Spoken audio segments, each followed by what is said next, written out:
Bonsoir Ravi, bonsoir Jérôme, Bonsoir Sarah. comment ça va? Eh ben très bien. Alors, gros thème d'émission ce soir, Alia sans aléa. Eh ben oui, moi je vais parler d'un sujet qui me tient énormément à cœur, forcément, ça fait pas mal d'années que je m'occupe de l'ALIA dans ma ville sur Khadera, mais dans l'ensemble, on connaît une très forte augmentation, je ne sais pas si vous avez entendu parler des chiffres de l'agence juive qui parlent de 430% d'augmentation de demandes de dossiers à l'agence juive pour faire l'ALIA, pardon. Et c'est vrai que j'ai l'impression qu'on se profile à l'horizon une alia sans précédent, hein, comme on n'a pas encore connu, enfin à part peut-être si on parle des premières aliotes, mais alors là c'est encore autre chose, hein, on parlerait des pionniers. Mais là, malheureusement, avec tout ce qui se passe en France et ailleurs, hein, y a une très forte demande. Et ce qui se passe, pourquoi je suis venue ce soir, c'est pour vous parler de la reprise, en tout cas chez nous à Khadera, il y a la reprise de l'Aliad Group. Qu'est-ce que l'Aliad Group? Je pense que certains de nos téléspectateurs la connaissent et sont venus en Israël avec, dont moi-même. L'Aliad Group, c'est une association qui est gérée par Shalom Var depuis 32 ans maintenant. C'est près de 2000 familles qu'il a fait venir en Israël. Et c'est vrai qu'aujourd'hui, c'est un système qui est plutôt, on va dire, bien verrouillé pour encadrer en pré-Alia et post-Alia les Olim qui viennent. Tout d'abord, ils commencent par s'en occuper depuis la France, comme vous le savez. Il les recrute, il leur parle. Bon, c'est des questionnaires. On leur apprend un peu comment va se passer leur intégration. Ensuite, il y a les voyages de groupe. Alors, cette année, justement, il y a une tellement forte demande que l'équipe de Shalom est en train d'organiser ça d'une manière assez exceptionnelle parce que c'est beaucoup de monde qui arrive sur très peu de temps. Il n'y a pas que Khadera, il y a plusieurs villes. Hein, il y a Givat Shmuel, je sais. Alors justement, j'allais te poser la question géographiquement, où est-ce qu'on peut faire l'Alia de groupe? Alors, je ne me souviens pas exactement de toutes les villes, mais je sais qu'il y a Givat Shmuel, Afula, Khadera. Il me semble qu'il y a des kibbutzim, alors je ne saurais même pas dire où, excusez-moi, parce que je n'ai pas retenu les noms. Et il y a aussi Naharia. Alors, c'est des nouvelles villes et anciennes villes. C'est-à-dire qu'il y en a qui ont déjà l'expérience de ça. Nous, ça fait un moment déjà qu'il n'y avait plus l'Aliad Group sur Khadera, que les gens venaient tout seuls. Hein, d'accord. Là, Shalom a repris le programme parce que forcément, Khadera, c'est une ville qui est encore niveau prix et géographiquement très intéressante parce qu'on est au bord de mer, on a équidistance entre Tel Aviv et Haïfa, donc ce qui fait que forcément ça lui donne de l'attractivité concernant le travail et tout, et aussi les prix. Les prix sont encore abordables comparés à d'autres villes qui sont très chères.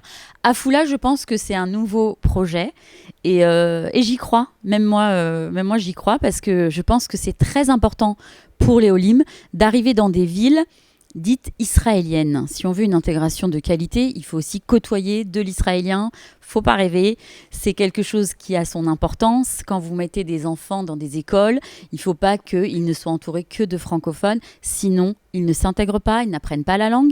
Je travaille aussi dans une école, donc je connais un peu le système. Et là, justement, toute la logistique, c'est de savoir dans quelle école on va diriger, pas trop concentré dans telle ou telle structure, s'occuper des jeunes ados, parce que les ados à intégrer, c'est aussi quelque chose. Et surtout, donner la possibilité, si vous voulez, c'est la première année qui donne l'impulsion. Et quand la première année, on est encadré, je pense que ça donne la bonne impulsion pour la suite, justement. Oui, en fait, c'est un programme qui dure 2 ans. Donc une année où on se prépare Tout à et fait. une année où finalement on est dans un processus d'intégration. Mais il y a quelque chose que je trouve qui est particulièrement opportun dans ce programme. C'est bien sûr toute cette infrastructure, cette logistique. C'est bien sûr important que les enfants soient préparés, préinscrits à l'école avec un référent, etc. Mais ce que je trouve extraordinaire, c'est l'esprit. l'esprit où on vous ramène sur quelque chose que Jérôme connaît parfaitement, c'est de connaître le pays par ses pieds, de connaître l'histoire d'Israël, d'avoir aussi et chez les Français on connaît ça, c'est cet esprit comment dirais-je, de pratique religieuse. Aussi. Est-ce que c'est plus traditionnaliste, c'est plus orthodoxe, etc. Est-ce que ça va me convenir?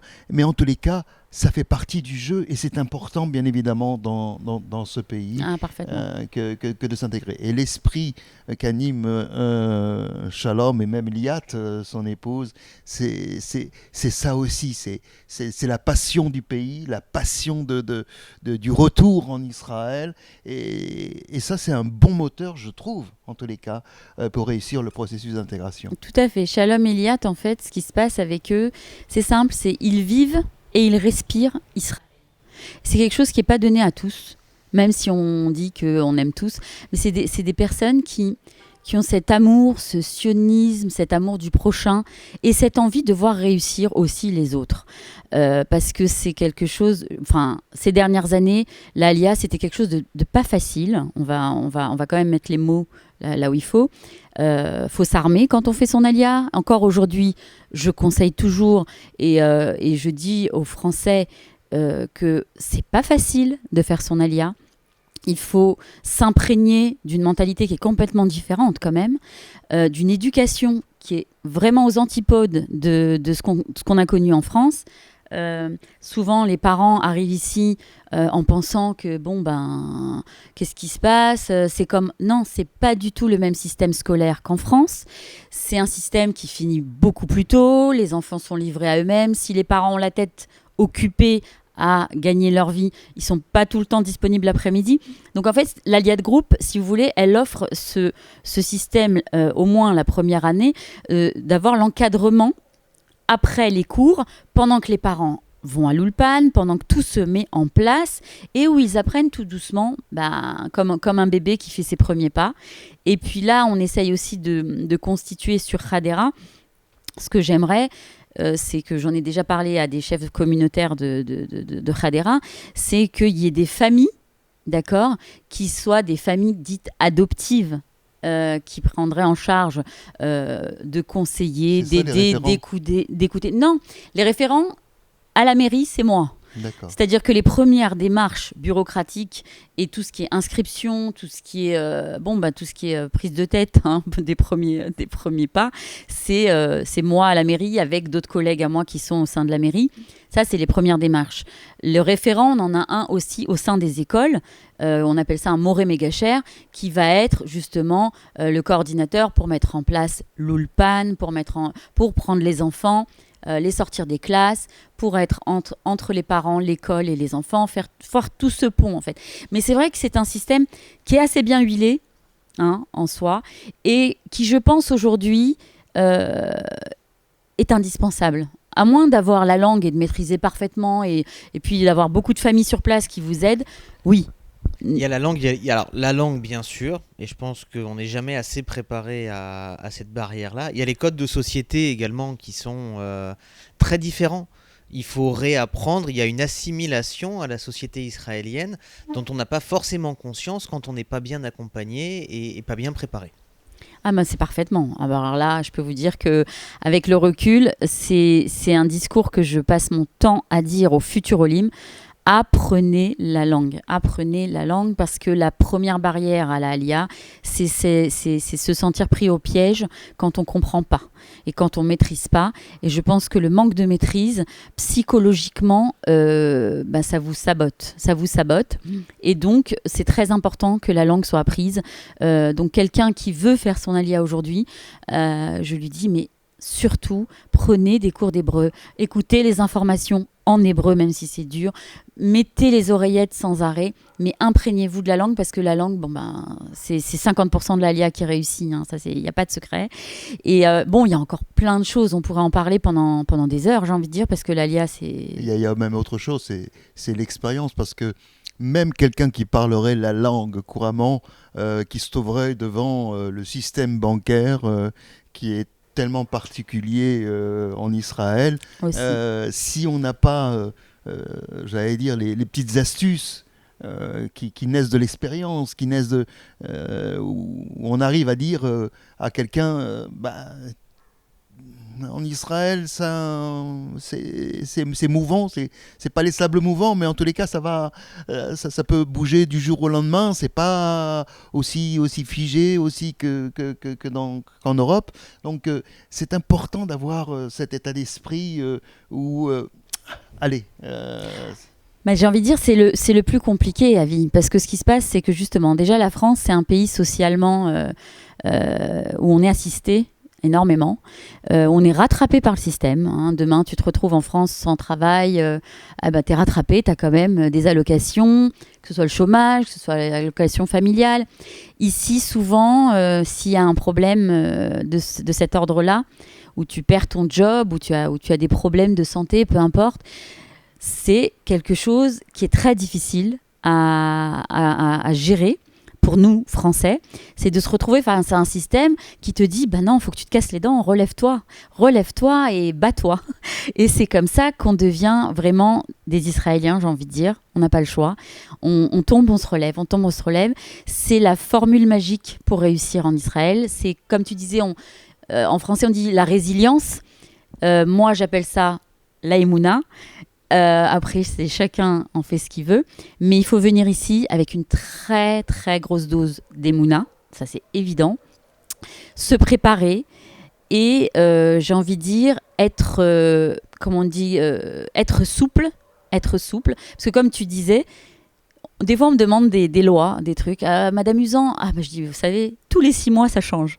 Tous les 6 mois, ça change. C'est dynamique en Israël. On n'a jamais une loi qui est fixe. Non, ça change, ça change. C'est comme notre gouvernement, c'est comme notre sécurité, c'est comme tout. Ici, ça bouge tout le temps. Ça bouge tout le temps. Et il faut avoir cette... parce qu'en France, on avait une vie plan-plan quand même. Hein. C'était une vie plan-plan. On avait notre samedi, notre dimanche. On finissait, on savait à quelle heure. Les enfants à 5 heures. Ici, c'est pas du tout ça. Ici, c'est sans arrêt. Il y a des Olim à qui je dis, va falloir des fois même travailler 2 jobs. Moi-même, j'ai 2 jobs. Et si on veut réussir, oui, on a des vies de fous. C'est vrai, on a des vies de fous. Des fois, on n'arrive pas à se voir. On a des amis, c'est quand que tu viens boire un verre, c'est quand que tu viens... Je n'ai pas le temps. C'est pas que je veux pas, je n'ai pas le temps. On est quand même 6 sur 7 en marche. D'accord ? Shabbat, on se repose. Vendredi, on remet la maison. C'est tout ça... c'est le modèle qu'on ne connaît pas en France. Et moi, je pense que ça, c'est très important, que le futur relais sache où il met les pieds. Et s'il accepte cette mouvance permanente, il a gagné aussi beaucoup, je pense. Il faut s'imaginer le bouleversement si on veut vivre comme un Israélien et pas comme un Français en Israël. Tout à fait. Effectivement, il y a ce rythme qui est très perturbant pour les adultes, parfois pour les enfants, de ne pas avoir ces 2 jours de repos. Il y a ce rythme d'école qui fait que les enfants finissent très tôt. Et dans une mentalité de Français, avoir ces enfants qui sortent à 13-14 heures et qui vont être livrés à eux-mêmes l'après-midi, ça peut être extrêmement compliqué. Mais d'un autre côté, dans la plupart des cas, il n'y a pas d'alternative, puisqu'on a des jobs qui font qu'on va finir à 17, 18, 19 heures. Il faut s'adapter à tout ce système et être conscient que voilà, il y a une vie avant, et puis il y a une nouvelle vie avec ces nouveaux codes ici. Mais là où je te rejoins, c'est qu'effectivement, il faut en avoir conscience, il faut l'anticiper, il faut venir 1 ou plusieurs fois en Israël pour vraiment savoir où on va. Tout à fait. Et il faut, si je peux me permettre, il faut vraiment être ouvert et à l'écoute. C'est-à-dire que souvent, les Olim me posent des questions. Et je les conseille. Et vraiment, vraiment, je répète, quand je donne des conseils, c'est du fond de mon cœur. C'est vraiment de frère à sœur, de sœur à sœur. C'est vraiment parce que je veux qu'ils réussissent. Mais souvent, j'ai remarqué que vos conseils, ils ne les écoutent pas forcément. Et ils en font un peu à leur tête. Alors, je comprends. Mais c'est la nature humaine. Et on ne peut pas la changer, la nature humaine. C'est-à-dire que l'être humain a besoin de prendre son mur, sa claque, pour apprendre sa leçon, se relever justement et regarder en arrière et dire tiens, ça j'ai fait une erreur, je la referai pas et j'avance. Il y a un penseur chinois qui disait la lumière de la lanterne n'éclaire que celui qui la porte. Ah, Voilà. Donc c'est effectivement tu vois, tout à fait dans cet tu vois, tu as tout esprit-là. dit, exactement, tu as tout dit. Mais c'est vrai que j'ai tellement envie qu'ils réussissent que quand je leur parle et quand je leur dis, par exemple, apprenez à venir, à pas viser tout de suite la lune, d'accord ? Venez, prenez un appartement pas cher, un peu vétuste, c'est pas grave, on s'en fout. Je veux dire, on prend un loyer pas cher, on prend un appart un peu pas beau, allez, c'est pas comme à Paris où on vivait dans le truc super beau, machin. Non, descendez d'un étage, regardez où vous allez, après... Hachamaï, même à Gvoul, comme on dit en hébreu, le ciel, il n'y a pas de limite, vous pouvez toucher les étoiles même, mais il faut d'abord savoir où vous vous dirigez. Il y en a, ils viennent, ils pensent que... J'ai vu tellement de cas de figure en 12 ans que je peux vous dire que rien n'est acquis. Quand on vient en Israël, une formule aussi à retenir qui est très importante, on n'est pas les décideurs. Il est là. C'est lui qui dirige ici. À Paris, il nous laissait tenir les rênes. Ici, c'est pas nous, c'est lui. Et en fait, c'est pas pour rien d'ailleurs que ça a été fondé par le Rav Zuckerman, Zatzal, et puis bien sûr avec Shlomo Aviner, à Cohen Aviner, et l'esprit de Manitou derrière, Tout à fait. de Manitou derrière, Shalom Var et son expérience à Kiryat Arba, où il a accueilli nombre de familles lui aussi. Et puis, il y a quelque chose que je trouve bien, enfin deux choses d'ailleurs. C'est cette première année où finalement, on vous apprend à partir de France. Parce que c'est important de savoir partir. Le premier pas. Le premier pas. Et puis, la deuxième année, eh ben, quand vous êtes arrivé, il va falloir effectivement apprendre les codes. S'ancrer. Apprendre les codes. Et effectivement, de ce point de vue-là, ces 2 années sont nécessaires. Et puis, il y a une deuxième chose que je voulais dire, c'est que c'est extraordinaire que ça puisse se projeter sur tous les continents. Parce que ADG, l'Alia de groupe, c'est aussi aux États-Unis, c'est aussi en Amérique du Sud, c'est aussi... Alors, cette année, ce que justement, qui est assez nouveau, on a eu une réunion il y a 2 semaines et il y avait une dame de l'équipe qui me disait qu'il y a de la demande depuis l'Australie, depuis les États-Unis et d'autres pays anglophones encore. C'est pour ça que quand je vous dis qu'on va faire face à une alia sans précédent, à mon avis, c'est pas des mots en l'air. J'espère de tout cœur que le ministre qui s'est engagé, le ministre de la CLITA, qui s'est engagé à donner la main à la Aliyah, va vraiment pouvoir le faire. Je pense que à ce niveau-là, c'est pas tant la volonté, c'est on est dans un paysage de guerre actuellement où tous les budgets, on le sait, sont absorbés par la sécurité et par la guerre. Donc malheureusement, est-ce que ça va suivre ? Parce qu'on a aussi besoin sur le terrain que les budgets suivent. La volonté y est, les gens de terrain y sont, mais on a aussi besoin d'argent pour mettre en place tout ça et tous ces projets. Moi, j'ai 1 milliard de choses que j'aimerais faire à Hadera, mais pour l'instant, il faut que la mairie me suive. En tous les cas, c'est vrai que c'est un projet magnifique que l'Alia de groupe. C'est vrai qu'avec des gens autant compétents et expérimentés que Shalom Var, Liad Var, Sivan, les deux, Nathalie et David Sivan, Nathalie et tout à David fait. Sivan, etc. Et puis tous ceux qui s'occupent, on le disait, de ces continents étrangers, il y a de quoi faire et répondre peut-être donc à cette urgence. On a toujours été, dire la terre promise, mais en tous les cas la terre promise au peuple d'Israël qui trouve son refuge, mais qui trouve aussi son second souffle, sa nouvelle vie. Eh bien, c'est important aujourd'hui que l'infrastructure suive, mais elle a quand même un petit peu d'expérience derrière elle. Oui, et puis il va y avoir une grande nouveauté dans cette alia, d'après les premiers témoignages qu'on a pu entendre. Ce ne sont pas des gens qui sont retraités et qui vont vivre de leur retraite, ce ne sont pas des jeunes qui vont faire leur service militaire et apprendre la langue. C'est pas forcément les trentenaires qu'on a eu il y a une dizaine d'années qui sont arrivés. Là, on est notamment sur des gens qui ont 40, 50 ans, qui continuent Actifs, à avoir une donc, hein. activité, qui sont des actifs et qui peuvent avoir des belles situations. Je pense à des Français qui ont témoigné et qui vont partir avec la connaissance que il va falloir se renouveler, il va falloir accepter une perte qualitative de vie pour pouvoir se réaliser en Israël. C'est extraordinaire, n'empêche. Hein. Moi, oui, moi j'adore. Non, mais imaginons que on arrive, on a fait une carrière assez longue, etc. Et puis on vous propose, allez, finalement, vous retrouvez vos 20 ans et vous avez... De se réinventer, quoi, complètement. Vous avez un défi à relever, d'accord, mais voilà, on vous offre une nouvelle vie. Et ça, c'est extraordinaire. Je veux dire, des fois, quand on est dans d'autres pays étrangers, on a l'impression qu'ils sont dans l'impasse, qu'ils sont un peu déprimés. Il y a ce qu'on appelle le déclinisme. Hein, le côté un peu, quoi faire demain, ça va ressembler à aujourd'hui, et puis ça va de mal en pis. Et puis voilà, qu'ici, on n'a pas le temps de se poser ces questions-là. Ah non, on n'a pas le temps. On a des vies à 200 à l'heure. On a des vies de fous.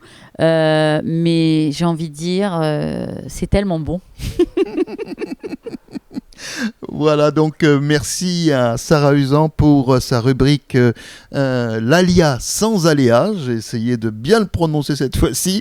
En tous les cas, merci Sarah. L'ADG de groupe, il y a un numéro de téléphone ? Oh là, comme ça, je ne l'ai pas par cœur. On l'affichera sur l'écran. Vous l'afficherez. On l'affichera sur l'écran et puis surtout, vous pouvez aussi le retrouver sur la page de l'ADG.org où vous trouvez tous les renseignements. En tous les cas, à Hadera, c'est Sarah Usan. Voilà, n'oubliez pas Sarah Usan à Hadera. Merci beaucoup et puis on va se retrouver dans une autre rubrique dans un instant.